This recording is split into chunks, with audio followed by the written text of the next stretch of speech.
Welcome back to Beyond the Uniform. I'm Justin Asiri. My goal is to help members of the military community thrive in their post-service career and life.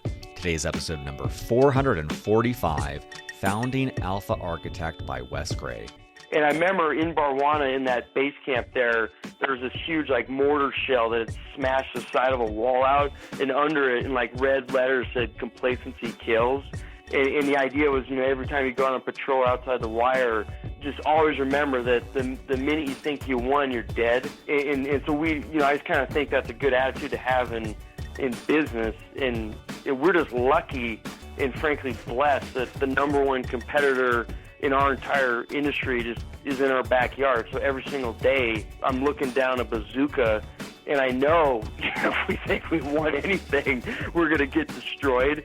There are so many reasons to listen to today's episode. First, finance. Wes was introduced to me by a Wall Street Journal article that my brother-in-law sent to me, basically saying, you got to check this guy out.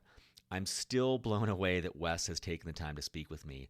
The Wall Street Journal article talked about how successful Wes has been in starting and growing his own asset management firm, which is extremely difficult to do. We talk about so much in this episode. We talk about how when Wes was in the midst of his PhD, he joined the Marines. We talk about how that experience has helped him get this far.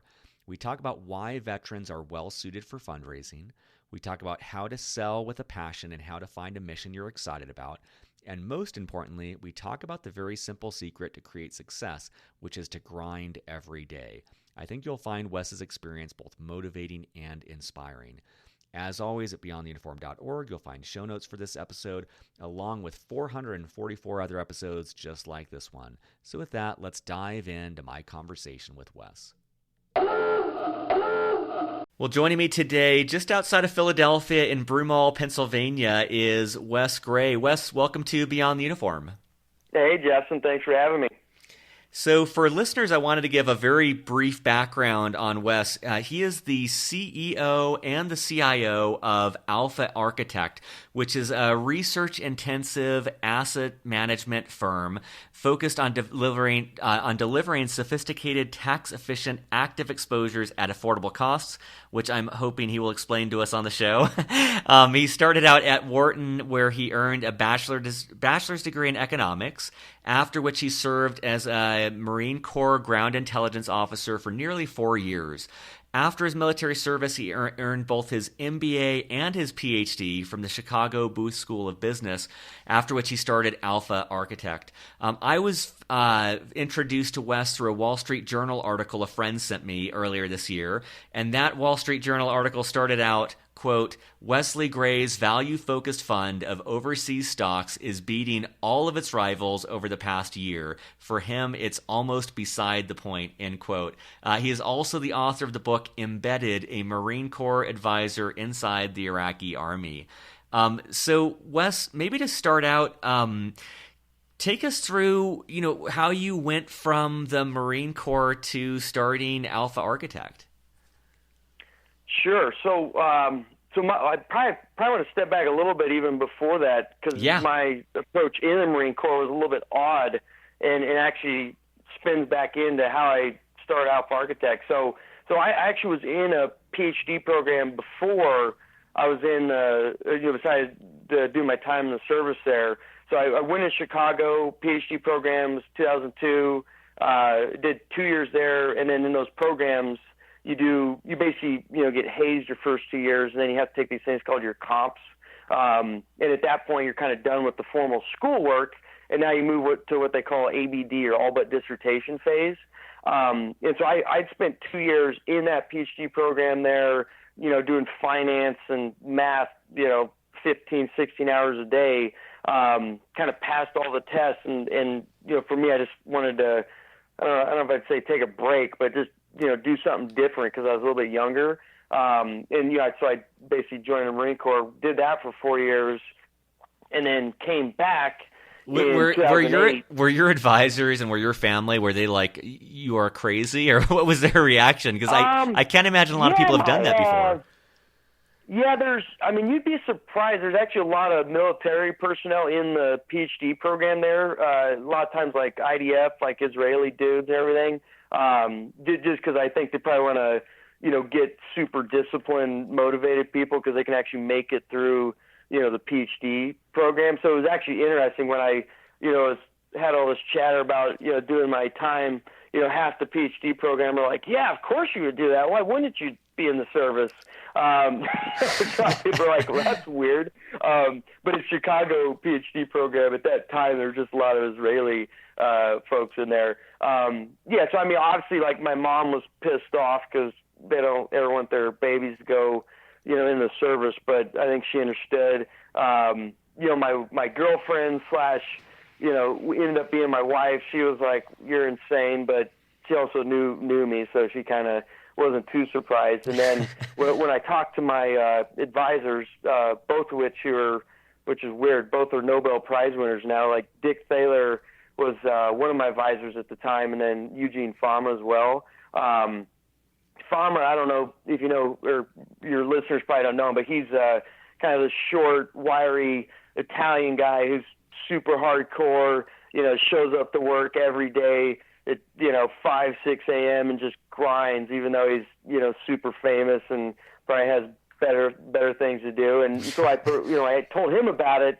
He's like, yeah, that's interesting. Yeah. Where do I sign the paperwork? And great, go for it.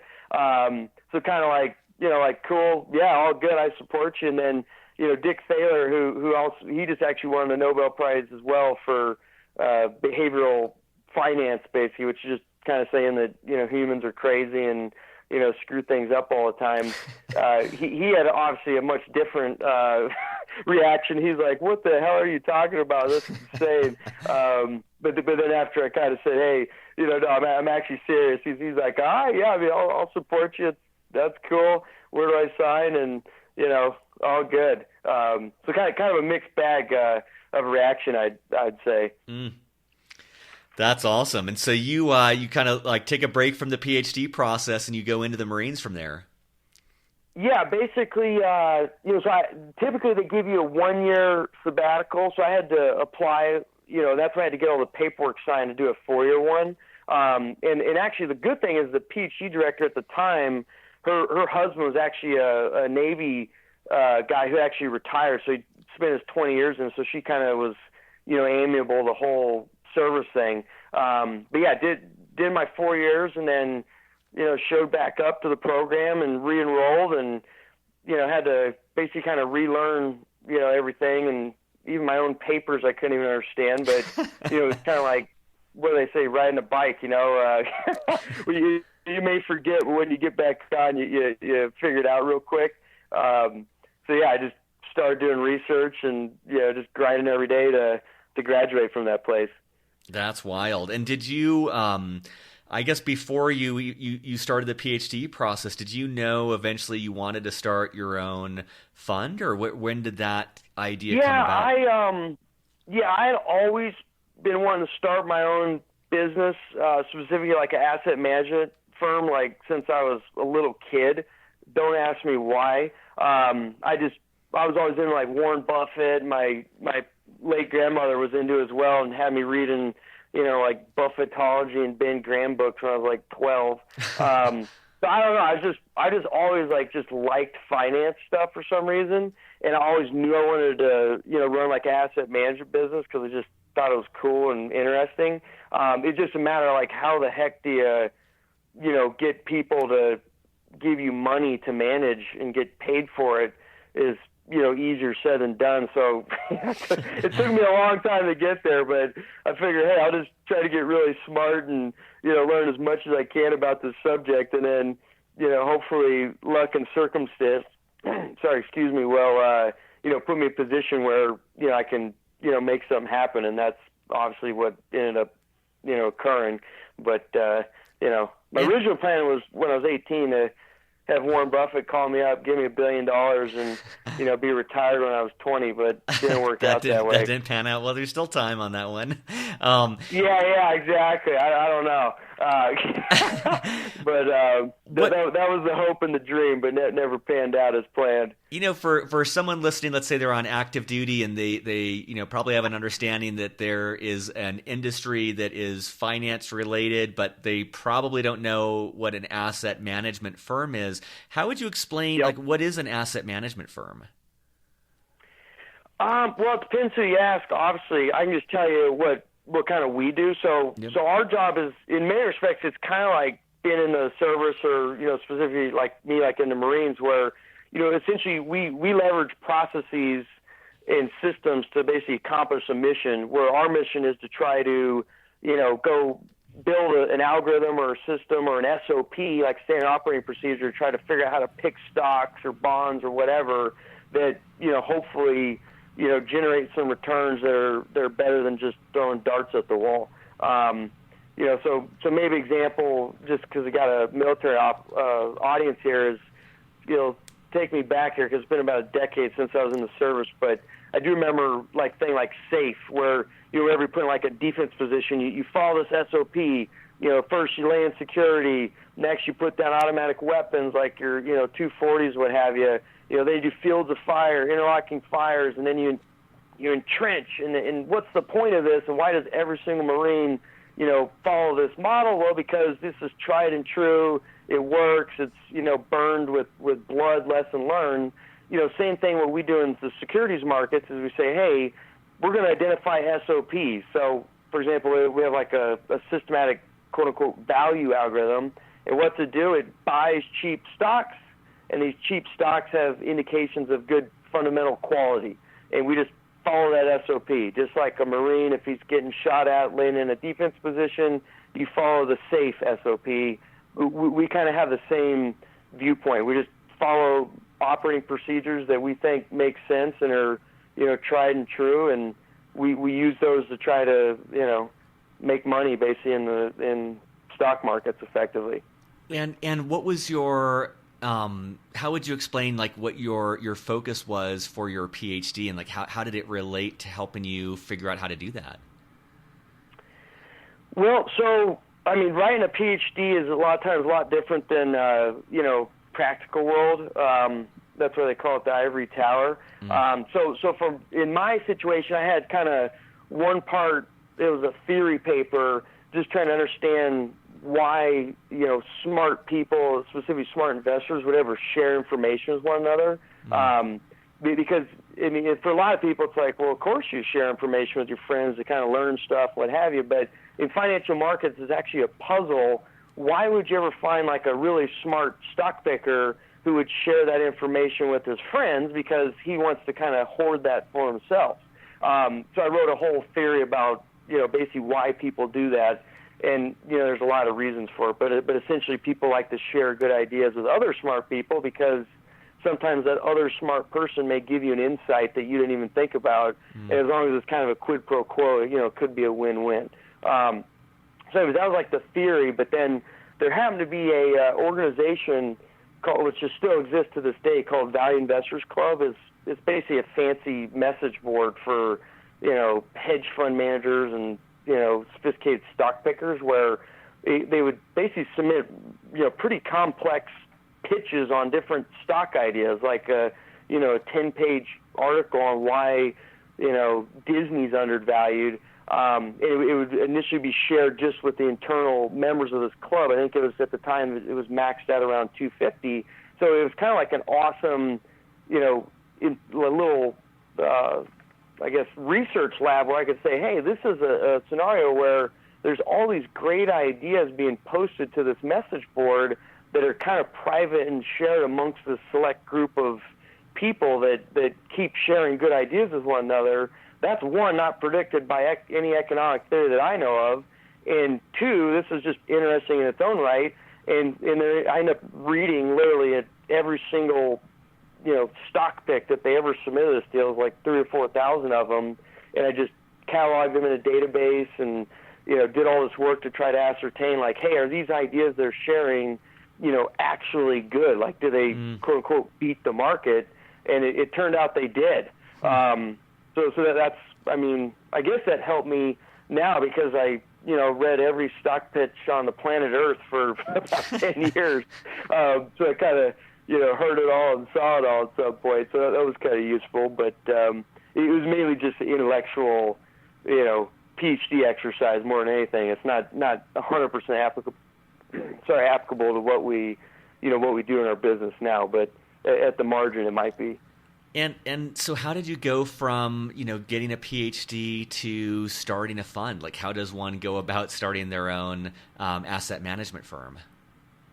Well, typically you got to be born into a lot of money. That's the easiest methodology. Unfortunately, that was not me.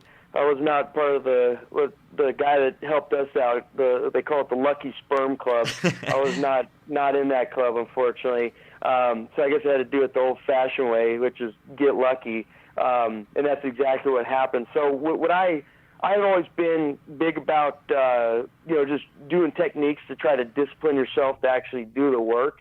And for me, it was all about reading source journal literature in academic, finance journals. And you can sit there and say, oh, I'm going to go read one article a day, but unless there's some mechanism to force you to do that, you won't do it. So I used to have a blog, and I still do, where I would just write about, geeky papers, way back in the day, not really expecting anyone to actually read this stuff, but, it's just for me, it was a great way to force myself to, actually read the article and try to understand it.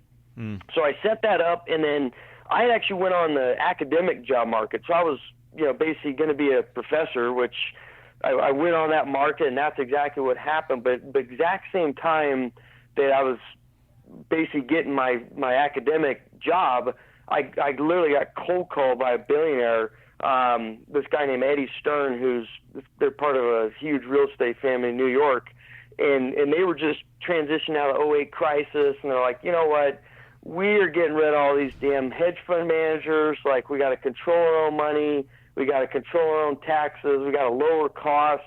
We want to go quant, and we need someone to help us out here. And he's like, I've been reading your blog. You're the guy I want to talk to. I was like, all right, this is cool. A billionaire's calling me. And so, we kind of hit it off. We basically started consulting for those guys while I was kind of starting up also as a professor. And, we just worked with them for a couple of years. And the guy that was assigned to me actually as my research assistant when I started my professor job at Drexel was this guy named Jack Vogel, who's currently, one of my business partners. And it was just convenient that, we got along really well. We've been doing research since the very beginning, and we kind of were doing this kind of consulting thing on the side. And then I told Eddie, I was like, hey, man, I was like, if we do a really good job, like, you got tons of money. If we whoop it on for you, could you give us a shot, at the asset management business? I don't really want to be a consultant my whole life, which is cool, but that's just not what I always wanted to do. And he's like, yeah, we'll see how it works out. So basically worked for those guys, and then 2012 they gave us $20 million to manage account, and that quickly ramped up to 50, which obviously gave us the kind of capital base to get the popsicle stand going, and that's what we did. And then we just kept doing what we'd always done. We just did research, did blogs, did education, and then somehow, some way, people just would find us and reach out, and they say, hey, well, I read your stuff. This seems cool. How do I do it? And yes, we just built the business that way, kind of inbound marketing, I guess you'd call it. I love that your 20-year-old self or 18-year-old self had that vision of Warren Buffett calling you up and offering your job, and you were right about the billionaire calling you and giving your job. You just had the wrong billionaire. That's pretty wild. Yeah, I had the wrong billionaire, and it was about 20 years or 15 years later, and they didn't just give us the money. It took a lot more time and effort, but hey, I was hoping for good things in my early days. I was a little bit more naive. I do love, though, I love this thought of recognizing it's going to be difficult to do research just independently. And so starting the blog and having that, it sounds like it's a catalyst for you to routinely be doing research and writing and sharing. And it's incredible that from that, you're sharpening your skills, but you're also starting to get an audience, and that leads to some incredible people coming to you and bringing opportunities that would probably never have come your way if they didn't see that blog because you were posting so often. That's just a really incredible. And I think 100%, and obviously it was good timing because we kind of hit it right when blogs weren't that cool, but we just happened to be doing it anyways. And the internet's taken over, and I think, that basically what we're talking about here is distribution, and normally you can't get into asset management or the finance business unless you have distribution, which means you're at Wall Street at a bank.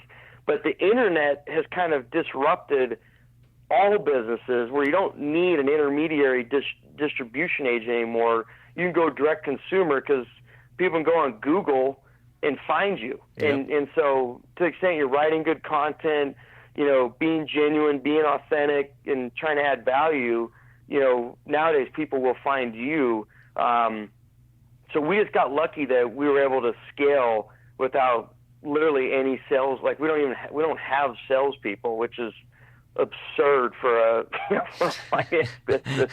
People are like, "What? You don't have distribution?" We're like, "No, we just do what we want every day and write blogs and talk about research, and that is our distribution apparently." And that's one of the things I wanted to ask about. I've gotten feedback from our listeners. One of the things they really like hearing about is just understanding what each person's day-to-day life looks like. And I'm wondering, could you just kind of walk us through a hypothetical day, like what time you get to the office, what sort of things you're doing throughout the day? Sure. So, my stuff is very odd and totally unique and insane and not normal.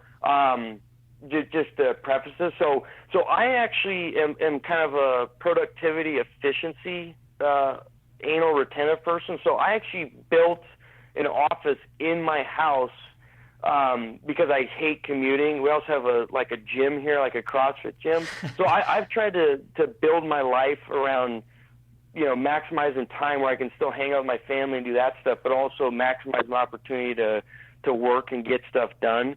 So I'm literally here in my, I guess, compound all the time, which again is a little bit not standard, especially for like a finance business. But I get up early, like 6 o'clock, start grinding because it's my 2-3 hours of first one kind of where I can just focus and write and think about stuff.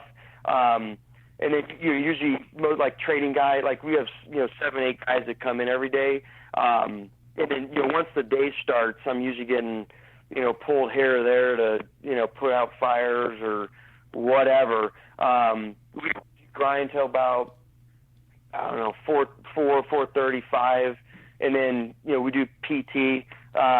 Just like in the military, so we'll go haze ourselves, run laps around the blocks, do kettlebells, what have you. And I come in, and I usually keep grinding until around 6:30, and then my wife will start yelling at me, and then go eat dinner, hang out with the kids, put them to bed, and then I usually grind from 8:30 to 10, and then just do that every day. It's just grind, dude. Every day, put my time in. It's not really. It's not that glamorous, to be honest. Do you end up working the weekends, or are you able to unplug on the weekends? Usually I work on the weekends. I try to be cognizant of mindfulness and trying to clear my brain. Yep. So, and I usually just do that through PT. So I'll just go haze myself, and I'm in like an old guy soccer game. And I do try to unplug as best I can. But obviously, we're entrepreneurial, and there's I'm kind of the guy in charge of things. So I gotta, if there's something to be done, I gotta kind of do it. So it's yeah, I usually don't get weekends totally off, but sometimes I do, and try my best to, minimize that. But it just is what it is sometimes. And I'm trying to get my head around this compound. So is this like a big like warehouse of which part of it is kind of your living area and part of it's like the team offices? It's really hard to explain unless you've been here. And on Twitter, it's actually kind of becoming a legend in the sense that when you come here, you get a picture. We have a grizzly bear in the office, and I post it. But essentially, I got this place from a guy. He had terminal cancer, and it was kind of a weird fixer-upper thing. He was a former really famous big game hunter. So it's this house. It was like 2,500 square foot. And he built this huge trophy room. It's like 1,600 square foot extension. It's just like a big like hall you'd see in like an Aspen, lodge or something. But it's in the middle of the suburbs in Broomall, Pennsylvania. And then he also built a man cave, about 1,500 square foot. So when I saw this joint, I got thinking. I was like, God, this is a value investment because it's kind of chaotic.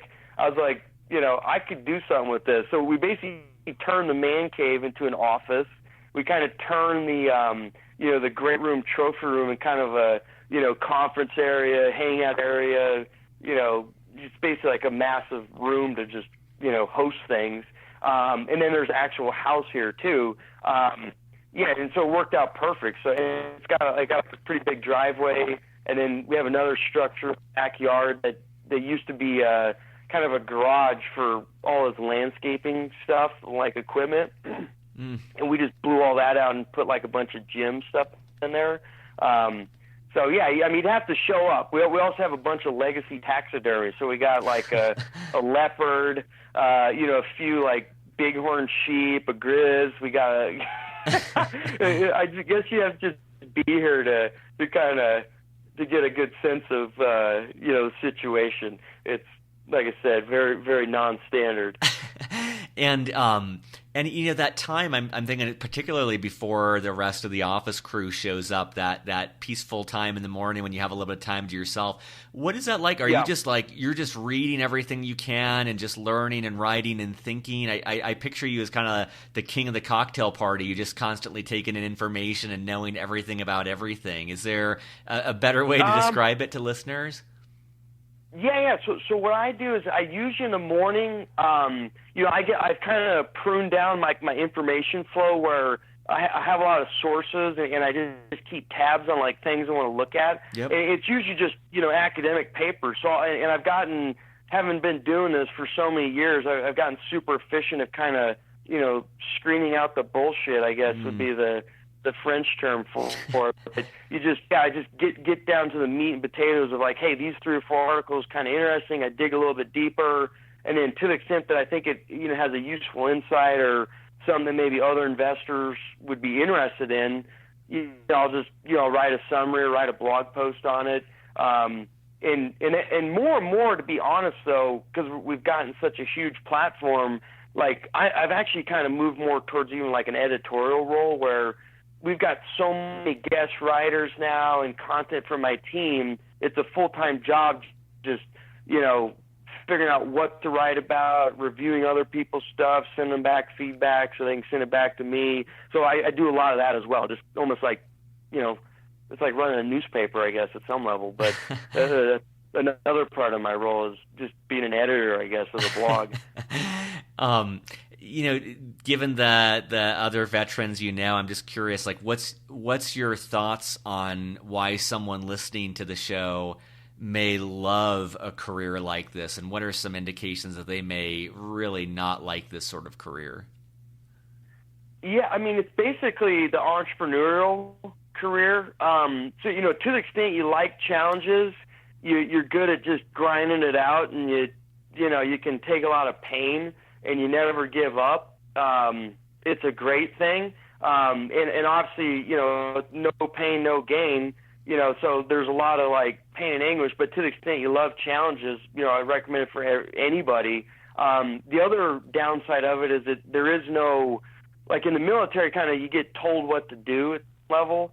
obviously in our situation, you figure out what to do. There is no boss. Like I don't have a boss or anyone like tells me what to do every day. You literally got to figure it out. So it's very like free form and, creative, and you're always, trying to come up with new ideas. But for some people, that's, extremely nerve-wracking because, it's stressful, chaotic, your cortisol starts spiking. But to the extent you like that, I think it's great. Now, finance industry specifically, not to be a Debbie Downer, but this business is adapting and changing very dramatically where, if you don't have scale, you don't have a very niche kind of uber specialized skill set, it's hard to compete, frankly. Like the days of, throwing up a plaque and saying, hey, I'm going to start up a hedge fund, charge 2 and 20, and, someone will give you money. It's just numbered. So our specific industry, unless you got a very niche skill set or you can really grind hard for a long, long time, I'd say vets probably have better opportunities in things like, I know a lot of guys like in operating companies like oil, gas, or going to go run like a PE turnaround, things like that where, military skill sets are much more transferable. But, obviously running like quant finance models is not exactly a typical skill set that, most military veterans have. I was kind of unique. So, yeah, I mean, it's a tough business to be in right now.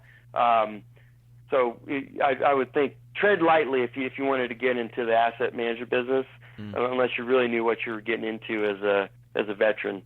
What was that like, seeing that Wall Street Journal article? I mean, that's got to be pretty crazy to get such great, incredible recognition. Man, I always tell people I'd rather be rich than famous. But apparently I just got to be famous to get rich. And, at this point, I've been on every podcast. I've been on the cover of Barron's, Wall Street Journal. We had a big spread at New York Times. Call recording off. Just don't really. I don't let it go to my head. Which, I still, I got 3 kids and I wipe shitty diapers up and I wake up at 6 and grind every day like every other guy. So I don't feel like I'm that special, and it just is what it is. Like, I got a story, but everyone's got a story, and I got lucky that mine was on Wall Street Journal and others aren't. But it really doesn't. It doesn't really affect me. I don't really think about it that much, to be honest. And how has life changed? I guess, you've been at this 7+ years. You've got a team of 15 or so around you now.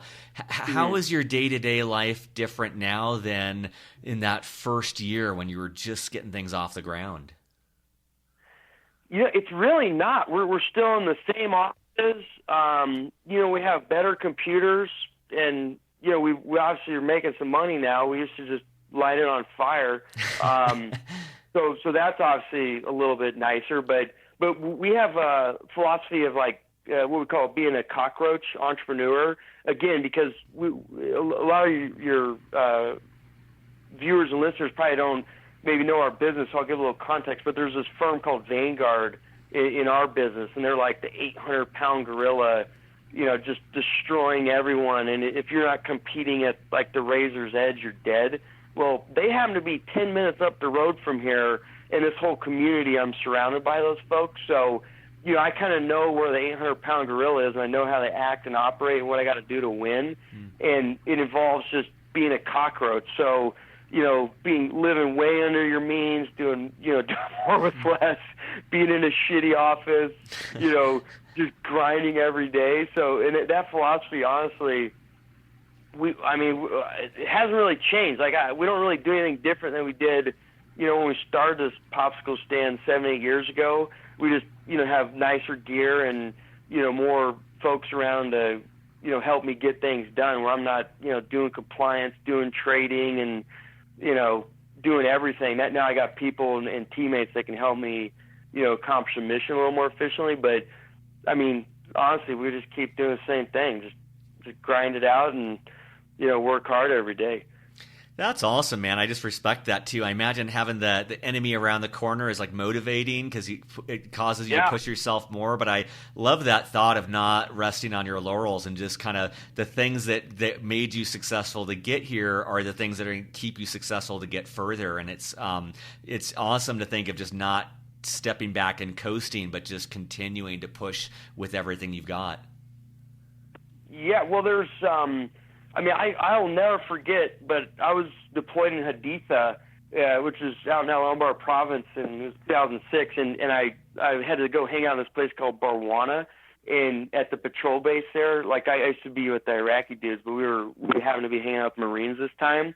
And I remember in Barwana, in that base camp there was this huge like mortar shell that had smashed the side of a wall out, and under it in like red letters said "complacency kills." And the idea was, every time you go on a patrol outside the wire, just always remember that the minute you think you've won, everyone else is reacting and the enemy's thinking, if you think you won, you're dead. And so I just kind of think that's a good attitude to have in business, and we're just lucky and frankly blessed that the number one competitor in our entire industry just is in our backyard. So every single day, I'm looking down a bazooka, and I know if we think we won anything, we're going to get destroyed. So we just have the luck of having availability bias every day, and having to deal with them in our backyard, which is blessing and a curse, I guess. That's awesome. What about for a veteran who's listening who, a lot of what you're saying resonates, but they're not looking to start their own firm. Is there any advice on kind of career paths that might have someone join an asset management firm, without necessarily starting their own? Yeah, there's a few. Again, the problem with the business is it's getting so computerized and automated. We manage almost $800 million right now, and there's really only 7 of us that are full time, and then the rest are like 1099s and contractors and people that are bolted on. But so you just don't need humans anymore. What you need is humans that know how to program computers in our business, and more. You got to be really careful about the path you pick, because you may put a ton of time and effort in our industry and realize there's 5 jobs for everyone across the whole board. It's just a bad trend. So what I say is, if you want to get into like what we're doing, asset management, kind of in systematic quant, kind of bigger scale versus say like a 2 and 20 uber niche like hedge fund business, you've got to be extremely tech savvy. So if you can get programming skills, technical skills, and just be super knowledgeable about markets, that's obviously one route, and you got to be really good at that. Another route, and frankly, it's one that I think veterans are probably well suited for, is in the end, no matter how smart you are, how many computers you got, or what have you, the bottom line of asset management is you got to get money and convince people to invest with you. And one of the things I think veterans have, just from dealing with all walks of life and all kinds of problems, is they have very high emotional IQ, or kind of this ability to interact and work with people and gain their trust and have integrity and all that good stuff. And I think that's a key element of fundraising.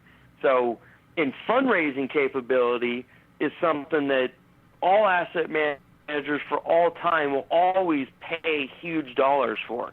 So to the extent that you feel like you have high emotional IQ, you feel like you're good at building relationships, you're smart enough to kind of understand what's going on, and you can communicate that to folks that maybe don't have PhDs in finance or engineering or what have you. I think anything like that is a way to make a lot of money down the road. And it's something where I think veterans can kind of weave their way through along a career path to get there. They basically become a fundraiser. It's like it's like a dual-edged sword, because I think, just from other interviews, it's like, I think veterans, like you said, they're trustworthy, they have huge, emotional intelligence, and they've got that relatability. And it seems like one of the most difficult things for veterans to get their head around is how to sell without feeling slimy, how to make those relationships without, like, or how to approach networking without feeling sleazy about it. And so it's like, I agree with what you're saying. It's just like, if the listener, can reconcile a way of selling that's authentic for them, I think that they bring a lot of assets to bear in that fundraising mindset. Definitely. And what I recommend is for people, because I'm like that. A lot of people are like that. Like, I hate selling unless I'm selling something that I am passionate about and I love and I do with my own money and everything. Then it's not selling. It's spreading the gospel. Yep. So I think to the extent that you can find a firm or you find a culture where it motivates you to show up every day and you're actually excited about the mission. Like our firm mission is empower investors for education. So to the extent that you like helping people out, you like educating, you could be selling them freaking ice cubes, but who cares? As long as you got that passion for that mission to, like, help people out and better understand markets, it's not selling. It's what you like to do. And then you can kind of get around this whole feeling slimy thing, which, I agree with. Like, if you ask me, like, hey, go sell insurance for Prudential, I'd be like, well, how about I go hang from the rafters instead? It's just not going to turn me on. But if it's something I like, then I'm all in, man. Yep. And I think veterans are the same way. So they've got to really find something they really believe in. Yep. If they're not going to create the product or the service themselves. Yep. Just attach to a star and then sell that. And believe in it and learn about it, and you'll be all good. I always like to leave listeners with resources, something that even if they're on a ship right now, maybe they're pulling into a port next week, something that they could pick up, maybe a book or a podcast or a program, or just something that you think, has helped you in your career that might help them if they're interested in this path. Is there any book or resource you would recommend to them?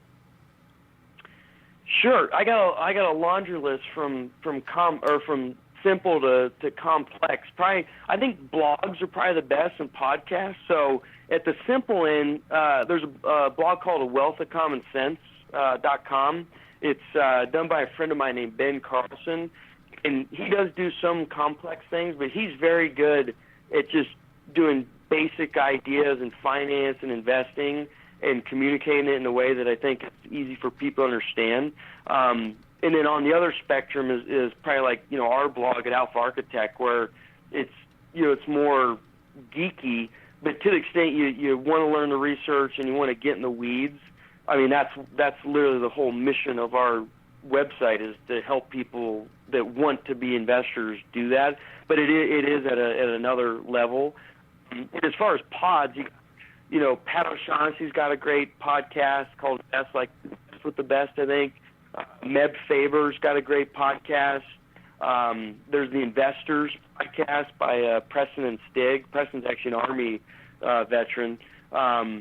So those are all good. And then also just get on Twitter. Like, Twitter's like a poor resource in many aspects of life, but in finance specifically, there's a great community of kind of young, up-and-coming folks that are in the business, and they're very helpful, and, it's very win-win versus kind of dog-eat-dog mentality. So just get on Twitter and start following people that you like and are interesting. Josh Brown's a good one, the foreign broker.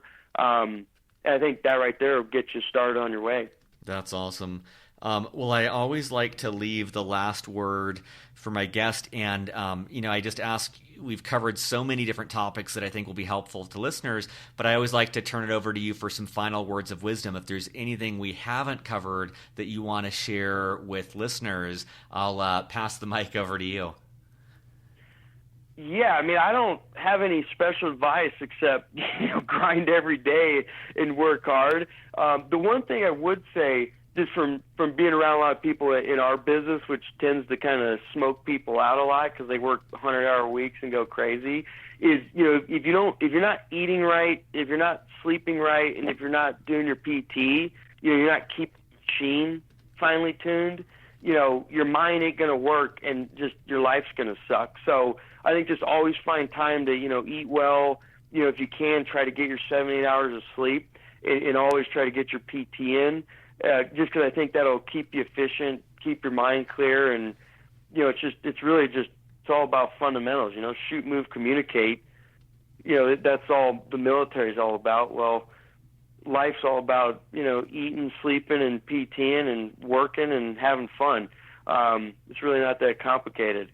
So, just focus on the fundamentals, you'll probably be all right. Yeah, this is awesome. Well, Wes, I appreciate you taking time out of the busy schedule at the compound and taking a break from researching and all that you do to share this words of wisdom with the Beyond the Uniform community. I really appreciate it.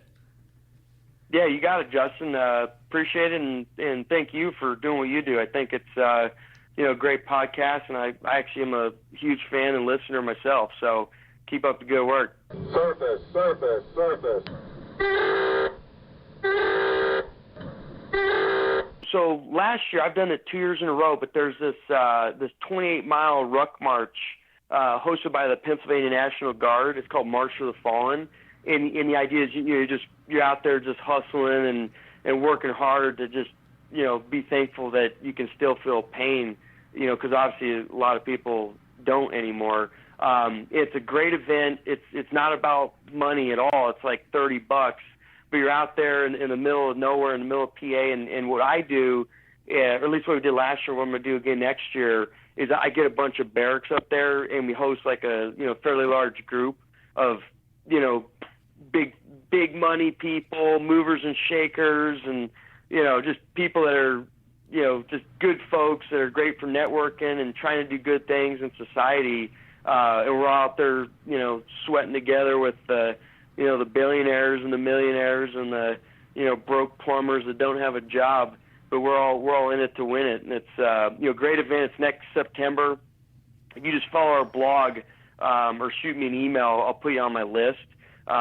It's just a great opportunity for vets that are out of the service or even in the service, kind of reconnect to your roots and kind of honor the fallen, basically.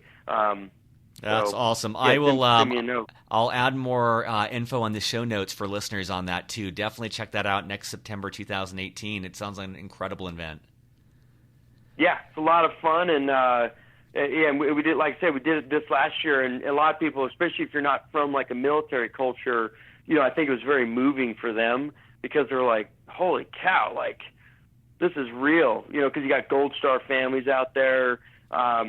And so I think if you got like civilian buddies who are, just into PT and into doing right, it's a great thing to invite them to, because it's a much more moving event for them even than for service members, because we're kind of used to that whole thing. But for civilians, like pure civilians, it's a very moving event, and I think a good thing for them. Beyond the Uniform is written and produced by me, Justin Asiri, with the help from our Chief of Staff, Steve Bain, our editor, Lex Brown, and our Head of Social Media, Janelle Hanf. We are an all-volunteer organization and would greatly appreciate your help in any of the following ways. First of all, spread the word. Beyond the Uniform has over 380 podcast episodes and 15 on-demand webinars, all offered for free. Help us spread the word on social media, at military bases, or whatever gets this resource in front of the men and women who need it. Positive reviews on iTunes go a long way towards this as well. Second of all, sponsorship. Beyond the Uniform relies on sponsorship to keep us going. There is so much more we'd like to do, but just don't have nearly the resources to do it. If you know of a company that would advertise in any way with Beyond the Uniform, please send them our way. Third of all, donations. If you're in a financial position to donate, you can find more information on the support section of our website. At our website, beyondtheuniform.org, you'll find over 380 episodes categorized by industry, functional role, and more. You'll also find both free and for-purchase resources that take a deeper dive on topics related to career growth. Thank you for your support as we aim to help members of the military and their families thrive in their post-military career and life.